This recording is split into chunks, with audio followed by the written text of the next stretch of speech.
Aloha mai kako. I'm Scott Kaulukukui, Lōkahi Federal Credit Union. I'm so excited to be the host of our very first Better Together podcast. We kind of named this Better Together because we as a credit union, we want to be here for our members throughout their life stage, right? In the life events, whether it's opening up their first account, getting their first car, going to school, furthering their education, getting their first credit or debit card, helping them through their life needs. And we want to be there for them. So we need to do this together. And our first guest, I'm so excited to introduce our first guest.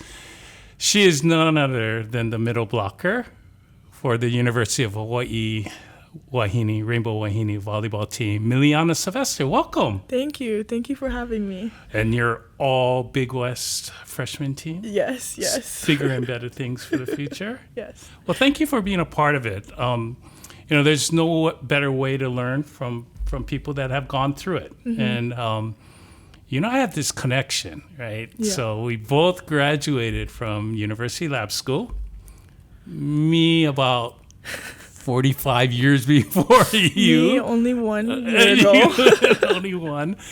But, that's a great school, right? Yes. It was a really small school. So tell me a little bit about your experience while you're at University Lab. Yeah, I got there in middle school in 6th grade, and I was very hesitant because I didn't really know anyone. I had one friend that I played soccer with that went there, so it was good to know one person going in. But when I got there, I loved the community aspect that I felt like to this day I still talk to, the counselors and the old teachers that I have, and they come to support me at my games, and all the younger students who some I don't even know, they say hi and they know my name. So it felt really good to be a part of the family aspect at a small school. Kind of family stuff. Your support group, right? Mm-hmm. As you start to continue on your life journey, it's really good to have those people as well. So we all had to play an instrument, right? Yes. Or do some kind of musical thing, right? What did you do? I was in choir all of my years. Yep. So on your team, are you the singer and you get everybody motivated? No. No. But I am loud. Okay. Well, I played trombone. Uh-huh. Yeah, I didn't really want it. And they said, well, you got to play trombone because your arms are the longest, right? So that's why you had to play it. But I was there from kindergarten. So that was the only school that I went to. Uh-huh. So, the campus, when I was there, a lot of old buildings. The fire in 2006 that happened really destroyed all of our athletic accomplishments. Yeah. The school, the women more than anything, or the girls more than anything else in basketball and volleyball, they won championships. Yeah. And I think a lot of state championships and a lot of that kind of went up in smoke. My junior year, we won basketball state championship, but any reference of that went up with the fire. But and we're kind of excited when we were in elementary school. We were like, wow, we have this pool. Come to find out it was a fountain, and the water was only about this deep. It was a concrete fountain, but hey, we had a pool. Yeah. So what was the great things about, other than the meeting of the people in the small environment, what were the great things about University Lab that you had? I really love that I got to do art all of my years there. They make everyone do art and music and a language when you get to high school. Okay. And so when I was on the mainland, we didn't get to do art classes. So I loved that every day. So what kind of art? I was in ceramics, drawing, media, fabric. Oh, wow. Yeah, we did ceramics too. We had glass blowing. Nice. Yeah. I don't think we still have that. No, that was kind of dangerous. So you created stuff in ceramics and kind of cool, huh? Yeah. Yeah, I think just the whole well-rounded, literally the laboratory school, right? They tested a lot of curriculum on us, and I guess you could say we were lab rats, right? Yeah. in that sense, but it was fun. I mean, you got to experience a smaller environment. Now, as we start to move forward, you were on your own, right? So what kind of went through your mindset when you moved to St. Louis, right? Yeah, Springfield, Missouri. Springfield, Missouri. and you came home, right? What was kind of going through your mindset of being that far away from family? Yeah, I mean, the moment I left, I felt like I wanted to come back. And I knew I wanted to be at lab school. I experienced a big school and I hated it. Like, I just wanted to come back to small classes and knowing my teachers and stuff like that. So I was just longing for that feeling. And then it felt like homecoming to come home and be able to see the people I knew since middle school now in our senior year and have the same teachers and the same support. So when you left the lab school, what year did you leave? I left in 2020, right before my freshman year. Oh, so that was COVID yeah, too. During COVID too. Yeah, so it's like I had no friends. My classes were online. When we finally went back to school, it was like this huge campus. Like yeah, doubly hard, right? Yeah, having to go through. Well, like, yeah. So you went through the COVID experience while in school, and I think that was hard on everybody, right? And then having to come home. What kind of suggestions, if anybody were in the same shoes as you, what were some of the experiences that you can share to help you get through that at times? Yeah, I think just finding a really good support group would be my main thing, and finding something that you love, whether it's a sport or you like working or whatever it is. So I kept in contact with all of my friends and the aunties and uncles and teachers that I made at lab school when I was gone. So when I came back, it was like a seamless transition of support that I had. Oh, that's nice. And while you were away, you were in touch with them? Yeah, and I came to visit like I don't know how many times a year. Yeah. Oh, it's the pull of the islands, right? We feel that when we go away, and people have to, unfortunately people have to move away, but there's that draw of coming back home, right? There's nothing like being here and the people. You hit on something really important, that relationship, right? Surrounding yourself with people that you trust, that will be there, that got your back, right? That understand you. That's really important, right? As you start to go through life and you start to make these decisions, right? Yeah. Right? Yes. So while you were on your own, now you're living on your own, how did you manage financially? Yeah.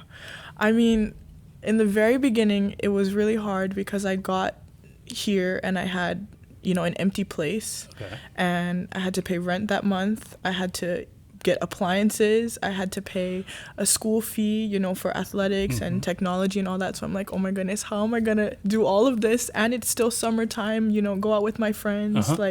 It was very overwhelming at first, but I had only been using like a online teen banking app. So I first opened a bank account, got a debit card so that I could keep my money in one place rather than having, dollars here and dollars there. So that was the first step. And then just trying to plan out a budget, which I knew would change as the months go, because right now I have to pay a school fee, which that won't be monthly, so I can cut that out of my budget. But just really trying to have a strict budget because I only had X amount of money for the month, right? And I hadn't started working yet, so that was a big thing. You're 17 years old when I was you did 16. That? All right, when I was 17 years old, I had no idea about that, about budget. How did you learn how to budget? I mean, because today people are scared to put down a budget. We talk a lot about to our members and to others, you put down a budget so you can see what you have coming in and what you have going out. And a lot of times we hear people, I'm scared to do this, right? So how did you learn how to do budgeting? I think it came from being in a big family and having to fend for yourself from a certain age. It's like, okay, you're old enough to work, so if you want something, you got to work. So I was working from 15 years old when I got a worker's permit. So it was just being able to save my own money and manage from that. And then before I was only budgeting for fast food and new shoes, but I guess that was good practice. Listening to my parents say, no, you have to save your money. Like, we're not buying candy every time we go out. And for a young person, that's really hard to do, right? Yeah. But you had the discipline, right? I think discipline, and maybe that's a lot to do with athletics. That athletics instills in us discipline, right? And accountability. Yep. All critical things for budgeting. And congratulations to you for learning that. don't stop learning that, okay? Yeah. That's an important tool as you start to move forward in your life to understand that budgeting becomes critical, because now even as you start to move into college, right, you have to manage that. So living on your own at that young age, what are some tips maybe you can give our audience or people that might be tuning into this while living on your own at a young age? Yeah, I think definitely discipline, like you said. It's really easy to think, hey, I don't feel like cooking. I'd rather just go out and get McDonald's, or I'd rather go out with my friends. But at the end of the month or at the beginning of the month, you still have bills to pay. Right. And I didn't have a credit card where I could just swipe. Like, I had a debit card. I had this amount of money. So just really finding the balance between doing the things that are fun and that are extra in your budget, and then knowing that I have to pay this on this day. So I think I had the good discipline to be able to say no to friends. You know what, maybe not today. I can't go out tonight. I need to save my money. I can't go out to eat, with you guys. Sorry about that. You know what I mean? I think that's the hardest thing that we encounter in life is saying no, right? Having to say no to certain things, say no to our friends. It sounded like your friends were really understanding about it, I think. Yeah. Right, and always there to support you. And those are the type of people we want to surround ourselves with, right? Yes. That aren't going to sort of jade you and tell you something different. But wow, that's amazing. That's great. Yeah, and then I eventually started working, so there was extra money to have in your budget. And if you're working and if you have more than what you're able to spend, then you're able to feel like, okay, you know what, I can go out this time. So that was good incentive. But I think that's a good point, right? So when you start to get into the workforce and hopefully you get a raise, right? And what is the first thing that people do when they get a raise? Well, they spend it, right? But there's also this theory of pay yourself first, right? So sock away that money. Do you need to get something and start saving? Because you start saving at a young age, right? Then now as you start to move toward those golden years of retirement, you'll be amazed at how much you accumulate by saving for retirement, starting at a young age, right? And socking away that extra money and making those tough decisions. It's hard. Yeah. It is really, really hard, and especially when maybe even people and some of your friends might have more things than you. The last thing you want to do is keep up with the Joneses, right? Yeah. You don't really need to do that. So with that on your own, you graduated from University Lab School, you made the decision to stay home, and thank you. The University of Hawaii. Yes. So thank you for staying home. I know it's easy to go. I went away to the mainland, but it's easy to go away. But what went into your decision to commit to the University of Hawaii and play for the home team? Yeah, a big part of it was the family that I have here. So my grandparents are here. I have a bunch of aunties and uncles, and so when I was going on visits and stuff to other schools, nothing felt like home. There was not really anybody that came to watch the games. Nobody knew the players. 5,000 or 6,000 people, right? Yeah, and so I just couldn't see myself in the middle of nowhere with nobody to come watch me and me not playing for anybody, right? So I loved UH growing up. I went to all the games, and I just felt like I wanted to be that person that I used to look up to, right? Whether I see a girl in Costco and I want to get her autograph, I wanted to be that, and I wanted to be a good example for the girls coming up. Yeah, I was going to say, right now you were the one that was, I don't want to say idolizing, but I want to play in the stand, right? I want to be in the stand sheriff center and be one of the wahine, rainbow wahine. I mean, because you probably can't go to Costco without anybody recognizing you, right? Or going out to the store. And so there is a heavy burden. I mean, you not only play, they say a lot of times, you not only play for yourself and your family or the University of Hawaii, you're playing for the state of Hawaii. Yep. And that is a lot of pressure. How do you manage that? How do you manage that pressure? Yeah, I mean, in our team, we always say pressure is a privilege. So I'm really thankful to have the privilege to be able to represent Hawaii and we carry a chip on our shoulder because we are the only Division I university, the only, professional team. And so the coaches and the community instilled trust in us to do that. And so I think it's a good opportunity. I don't ever think it's a burden to Yeah, well, that's good, because I think for some it might be, right? Yeah. There is that pressure to succeed because, everybody wants you folks to win. Yeah. Even when you go on the road, I think we were with you guys in San Diego.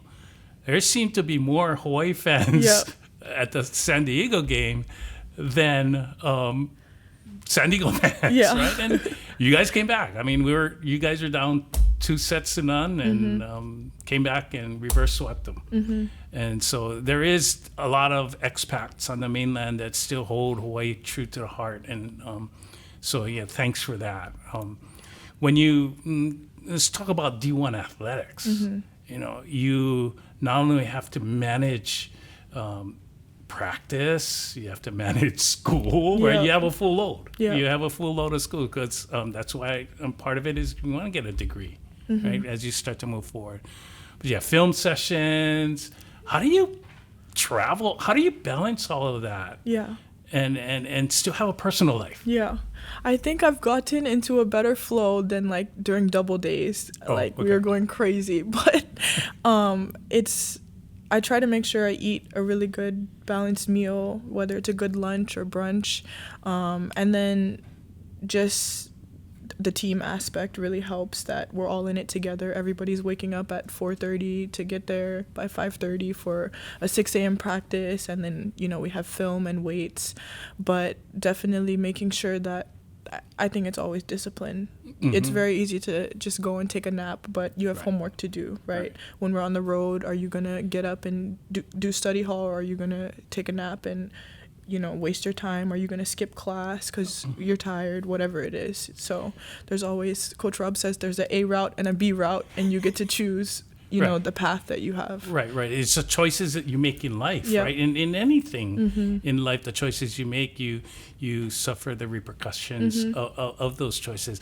And I think the other side of D1 athletics is, or just playing sports, is team sports, is your teammates are counting on you. Yeah.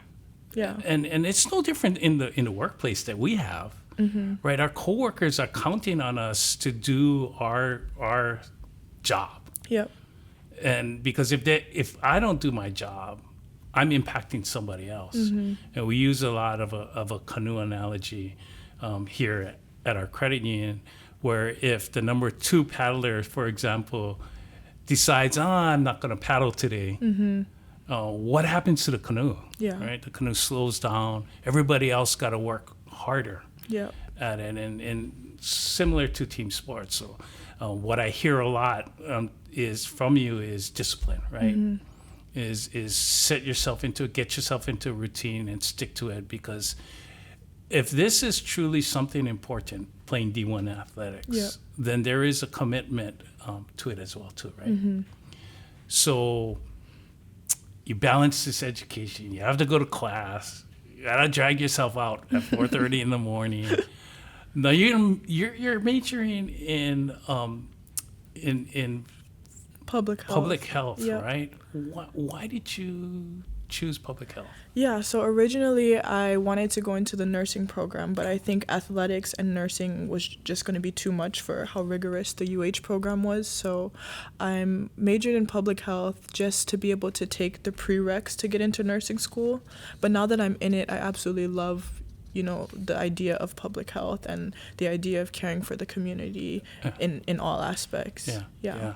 I was, my mom was a public health nurse, and I started to think about why am I in the credit union world, right? And we're here to serve people, to help people. And it's almost like, my dad was a retired colonel in the National Guard, and so he served. It was almost this fact of serving and helping others. There is a dire need, so that's great that you can. Well, hopefully you can go play professionally. Yeah. Right, professional volleyball, and then you come back, and you can get your degree, and then go out and serve the community. So, balancing all of that now, You travel every other week. Yep, from Wednesday to Sunday. Right. And so, and then it's going to get harder in 2026 when University of Hawaii joins the Mountain West Conference. And now you're going to travel to Texas, to altitude in Wyoming. Yep. How do you manage travel and all the demands? I mean, obviously discipline, but how else do you manage that? Yeah, our team requires us to do study hall every day when we're on the road. So that's a good thing to actually sit us down in the hotel conference room and everybody's in one place. So you have to do your homework. And then trying to be proactive. If there's work you can do before the road or in the airport when we're there all day, you know, we have at least a 6-hour flight. Yeah. That's really good to do.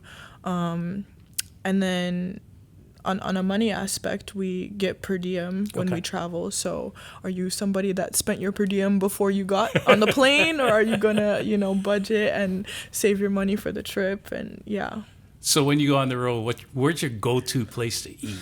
I love Chipotle because we don't have that here. Yeah, we don't have that here. And then there's like a Mediterranean version called Kava that we go to all the time. Oh, it's is really it good. all over? Yeah, in California. And Trader Joe's. We always have to, first thing off the plane, we go to Trader Joe's. It's funny, Mary. When you go to Trader Joe's and it has kind of a Hawaii theme to it, and well, at least the one in Vegas always caters to the Hawaii people that come by.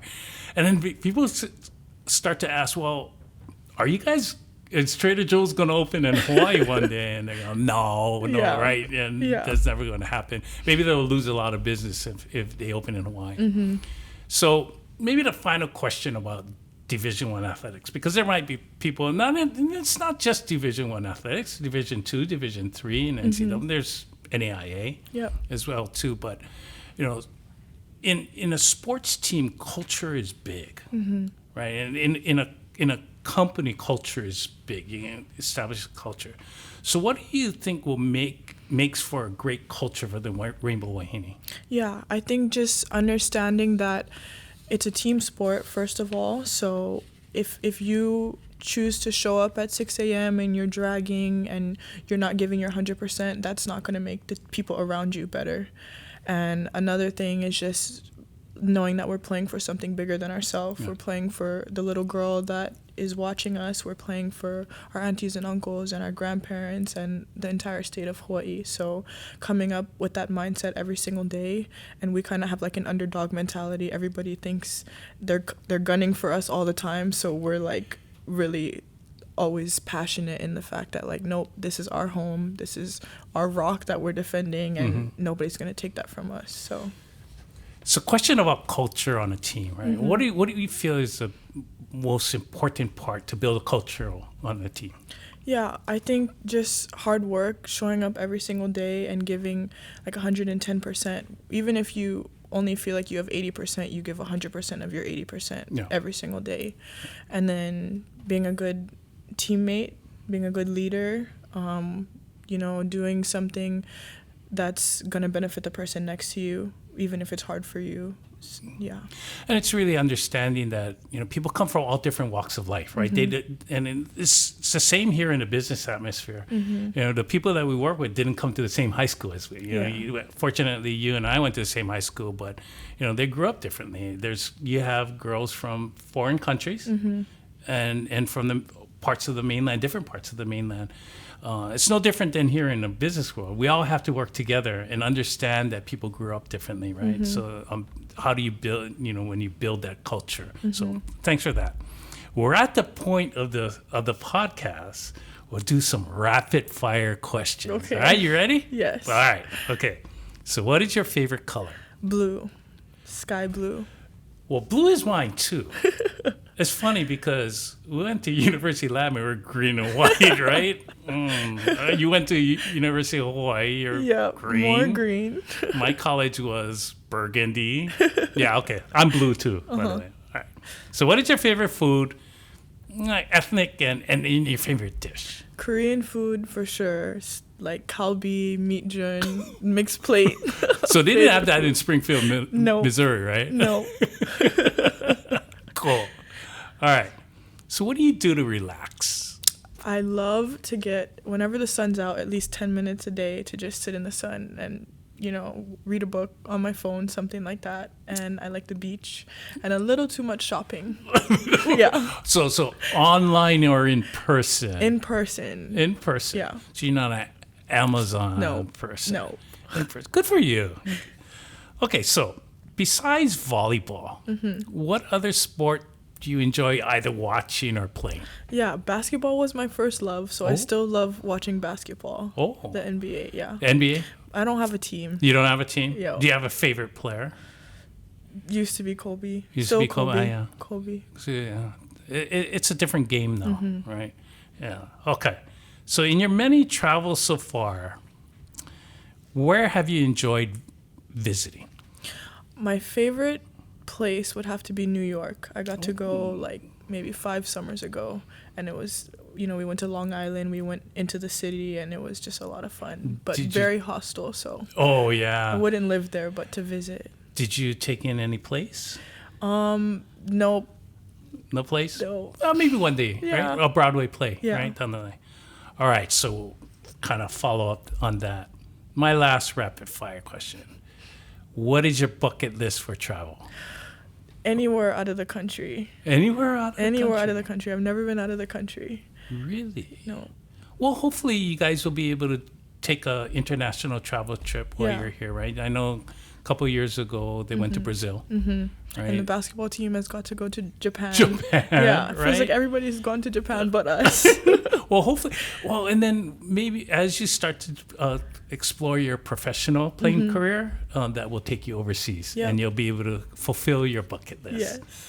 All right, so thank you Yeah. for doing the rapid fire. All right, so we've come to the segment of Ask the Host a Question. You can put me on the spot and ask me a question or two. So fire away. Okay. Why did you want to be a CEO rather than, just work under somebody and be told what to do versus like, this is my business and this is my principles and my values that I want to implement into somewhere? That's a really great question. I'll be honest with you. I did not set out in life to be a CEO. Now, that was never what I wanted to be. I had the opportunity years ago. People had approached me, I think you can do this job. And I was like, oh, okay. I mean, I don't know. It's not a goal of mine. And then about 6 years ago, the opportunity came up to apply for this position. And I thought, I don't want to go through life regretting things. And so I thought, okay, I possibly might have the skill sets for it. I had, it's kind of like this whole team thing where you surround yourself with people that believe in you and support you. And I was surrounded by a lot of people that felt I could do this. And I thought if I would regret it if I never tried. And now I regret it. No, but I'm grateful. I'm blessed to have great people that believe in the vision. I look at myself like maybe Coach Rob, right? The head coach of a team. That's kind of how I look at myself. I set the vision. I set the culture. People have to buy into it, right? And I have leaders that I surround myself with. And she has her assistant coaches that helped you guys. And how do we get that and believe in all the way down the line? So I've been fortunate. I think this has been a great life experience that I've been able to, hopefully I can share with people when I'm done. Yeah, thank you. Another question is, what do you think is the importance of credit? Credit is really important for an individual, right? Building your credit, it's not only helps you when you apply for a loan, the better credit, generally you get a better rate or a lower rate, right? So it save you money because managing the credit is the hardest part, right? When you start to maybe go for a job, when you apply for your apartment, they may check your credit, right? And credit score, if you have shady credit, then you may not get that job or that apartment because of that. But that's the importance of credit is goes on through your whole life, and managing that is probably the most difficult. Got it. Yeah. When do you think is a good time to get a credit card? Is it when you're trying to get a house in the future, or just in college, or? You could start. You could start when you're in college, but the critical part is managing that. Okay, credit card, sometimes it's not free money. Yeah. Right. Like a debit card comes right out of your checking account. Yeah. Right, and you have that finite amount of money that you have in your account, and that's basically what you can use. But a credit card is a line. You can go up to a line, this line. But you still have to have this discipline, the discipline we're talking about, to be able to pay it off. Yep. Because the more and more you get into debt, the more and more it suffers your credit score and so on and so forth. So having a credit card does help you build your credit score. So but the key again is, how do you manage it? Having the discipline that you talk about, this budgeting part, right? If I can't afford it, then maybe I shouldn't do it, right? Type of it. So you could start now in getting a credit card. We offer credit cards at low rates with no annual fees. You have some like airline cards that you can earn miles on. Those carry fees. Those carry annual fees. So if you don't travel a lot, and maybe having a mileage card on an airline isn't that important. We have rewards, that we have options for our members. They can travel, they can get merchandise, they can get cash back, and so generally it's at a lower rate as well too. Thank you. Yeah, you're welcome. So, thank you. We've come to the end of our time together. Boy, did it go fast! I thank you so much. For those of you. Hats off to Miliana Sylvester. Thank you. You are mature beyond your age. I'm so grateful that you were the first for our podcast, our first guest on our podcast, and that people, hopefully they learned something. Right? I learned something a lot from you, so I appreciate that. But with that, we're gonna sign off, and we'll say aloha. And shakas to everybody else. Thanks, Millie. Appreciate it. Thank you.